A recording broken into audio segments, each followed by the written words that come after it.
عالمی بینک نے پاکستان میں آئندہ سال مہنگائی میں کمی کی پیش گوئی کر دی۔ ملک کی جی ڈی پی اگلے 3 سال میں 3% سے کم رہنے کی پیش گوئی۔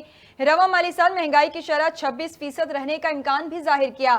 2025 میں مہنگائی 15% اور 2026 میں مہنگائی کی شرح 11.5% تک متوقع۔ عالمی بینک نے پاکستان ڈیولپمنٹ آؤٹ لک جاری کر دیا۔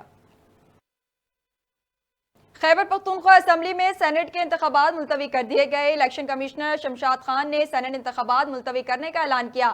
کے بی اسمبلی میں اپوزیشن ارکان نے سینٹ الیکشن ملتوی کرنے کی درخواست جمع کرائی تھی۔ موقف اپنایا، ہمارے 25 ارکان سے ابھی تک حلف نہیں لیا گیا، الیکشن ملتوی کیا جائے۔ سینٹ کی 21 نشستوں پر 6 سال کے لیے ارکان کے انتخاب کے لیے پولنگ جاری۔ ایوان بالا کے انتخاب میں 40 سے زائد امیدوار میدان میں۔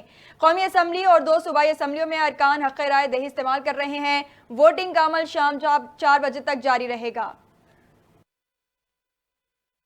وزیر اعلیٰ خیبر پختونخوا علی امین گنڈاپور نے سینٹ انتخابات ملتوی کرنے کے خلاف احتجاج کا اعلان کر دیا۔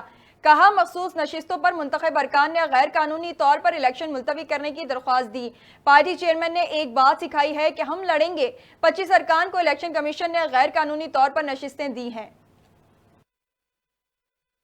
وزیر اعلیٰ سندھ مراد علی شاہ سینٹ میں 12 نشستیں جیتنے کے لیے پرعزم۔ سندھ اسمبلی میں میڈیا سے گفتگو میں کہا، مقابلے کو آنے والے بائیکاٹ کر گئے، 12 نشستیں جیت جائیں گے۔ سرفراز راجڑ کو ریٹائر کرانا پیپلز پارٹی کا فیصلہ تھا، فیصل واؤڈا پیپلز پارٹی میں نہیں۔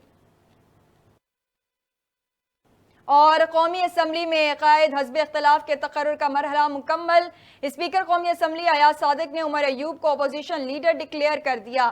اپوزیشن لیڈر کے لیے نامزد امیدوار عمر ایوب کی اسپیکر اسمبلی سے ملاقات۔ ایاز صادق نے عمر ایوب کی درخواست کی تصدیق کر دی۔